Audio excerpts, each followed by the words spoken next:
Olá pessoal, canal Matemática Já, o professor Gilberto novamente falando com todos, playlist de Física aplicada para o ensino médio. Nós vamos seguir trabalhando com a ótica geométrica. O que eu tenho representado aqui? Dois espelhos classificados como espelhos esféricos. Ele é constituído de uma calota que tem uma face refletora interna ou uma face refletora externa. Então nesse exemplo aqui, aqui está indicando a face refletora e aqui significa a parte opaca.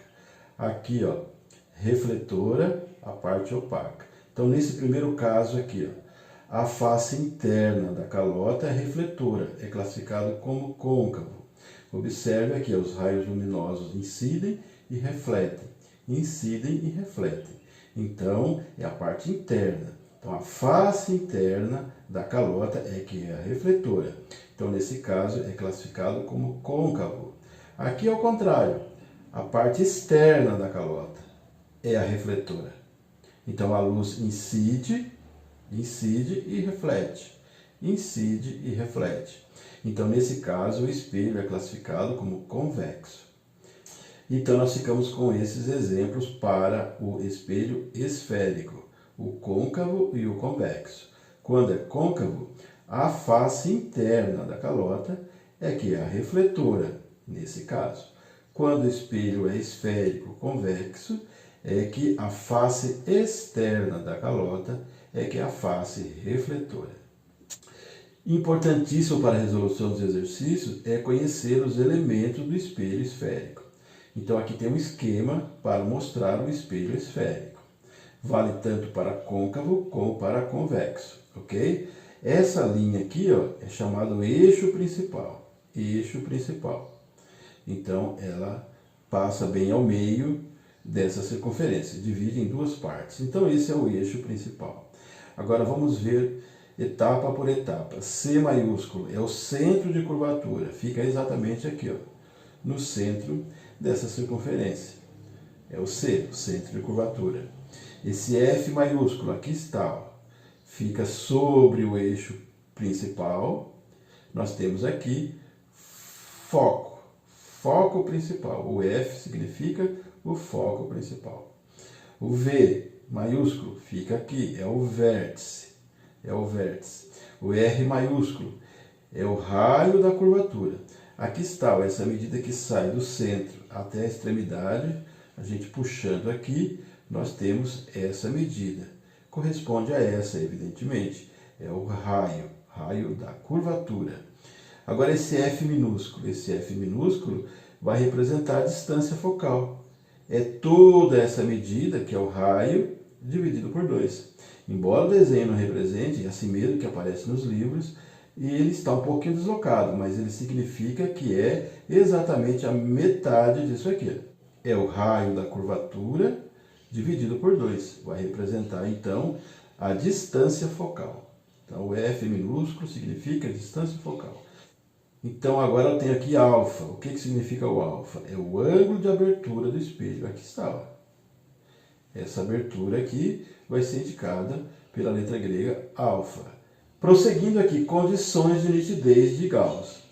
O matemático e astrônomo Gauss, que viveu entre os séculos XVIII e XIX, ele definiu condições para que os espelhos esféricos tenham uma melhor nitidez com relação às imagens. Então, isso é chamado de condições de nitidez de Gauss.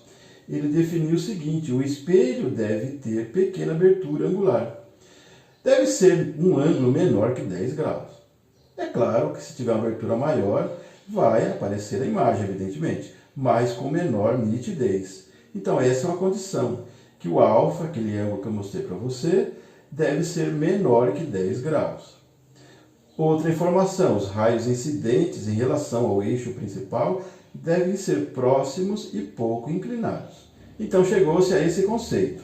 Os espelhos esféricos que atendem esses critérios são chamados de gaussianos. Pode ser pergunta de uma prova. Pessoal, vamos ver um esquema para representar os espelhos esféricos.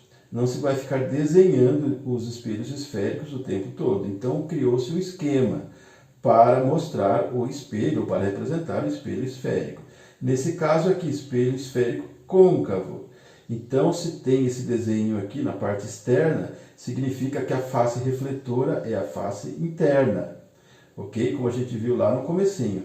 Então, aqui eu tenho o centro de curvatura, aqui eu tenho o foco e aqui eu tenho o vértice. E esse aqui, então, é a representação do espelho esférico côncavo. Observe aqui, esse vai ser o convexo. Observe que está pintadinho por dentro. Então, a face refletora é a externa, ok? Novamente, centro de curvatura, foco, vértice. Aqui eu tenho a representação para o espelho esférico convexo. Falando sobre os raios, vamos ver o caso agora dos raios particulares. Observe esse primeiro exemplo. Se o raio incidir paralelamente ao eixo principal, aqui está o eixo principal, em todo caso. Então, aqui está o raio. Então, se o raio incidir paralelamente ao eixo principal, o raio refletido passa pelo foco principal. Essas informações são fundamentais para fazer os exercícios. Então, aqui eu tenho raio de incidência e aqui eu tenho raio de reflexão. Necessariamente, o raio refletido vai passar pelo foco principal. Ok? Acontece com o côncavo e acontece também com o convexo. Então, aqui eu tenho o raio de incidência, e aqui eu tenho o raio de reflexão. É claro que nós estamos vendo aqui o prolongamento da reflexão, mas ela vai passar pelo foco. Como está lá na definição, o raio refletido passa pelo foco principal. Outro exemplo. Se o raio da luz incidir sobre o vértice do espelho, o raio refletido será simétrico ao eixo principal. Então, novamente, nós temos aqui o eixo principal. Esse espelho é um espelho esférico côncavo. Vai ser sempre assim, côncavo e convexo. Estou deixando nessa ordem. Então, aqui eu tenho o raio de incidência e aqui eu tenho o raio refletido, ok? Observe que a propriedade diz, o raio refletido será simétrico ao eixo principal. A mesma distância que eu tenho do eixo principal ao raio de incidência é a mesma distância que eu tenho do eixo principal ao raio refletido. É por isso que tem esse sinalzinho aqui, igual. Essa distância corresponde a essa. Então, esse raio é simétrico ao eixo principal. Vale, claro, também para o convexo. Aqui eu tenho o raio de incidência e aqui eu tenho o raio de reflexão. Então, evidentemente, que essa distância aqui é igual a essa, ok? Está atendendo a propriedade. Outra situação, se o raio de luz incide passando pelo centro da curvatura, o raio é refletido sobre si mesmo. É isso aqui, ó. Novamente, um espelho esférico côncavo, um espelho esférico convexo. Então, eu tenho aqui, ó, o raio de incidência passando pelo centro de curvatura. Então, ele toca nessa face aqui, que é a face refletora, nesse caso interno, porque é côncavo, e a reflexão ocorre sobre ele próprio. É isso que está dizendo, o raio é refletido sobre si mesmo. Evidentemente que essa propriedade vale também para o espelho esférico convexo. Nós sabemos que o espelho esférico convexo, a face refletora é a face externa. Então nós temos aqui o raio de incidência sobre a face refletora e a reflexão ocorre sobre ele mesmo. E o que você vê aqui é o prolongamento da reflexão e está passando exatamente aqui no C, que é o centro de curvatura. Então, esse fato sempre vai ocorrer. Se o raio de luz incide passando pelo centro da curvatura, o raio é refletido sobre si mesmo. Ok, pessoal, nesse vídeo nós tratamos de fazer comentários a respeito das propriedades relacionadas aos espelhos esféricos côncavo e convexo. Pessoal, dê like se você gostou, compartilhe o material, faça a inscrição. Acione o sininho para receber todas as postagens. Valorizando o nosso trabalho, você mostra para a plataforma que esse conteúdo é relevante. Até mais. Tchau.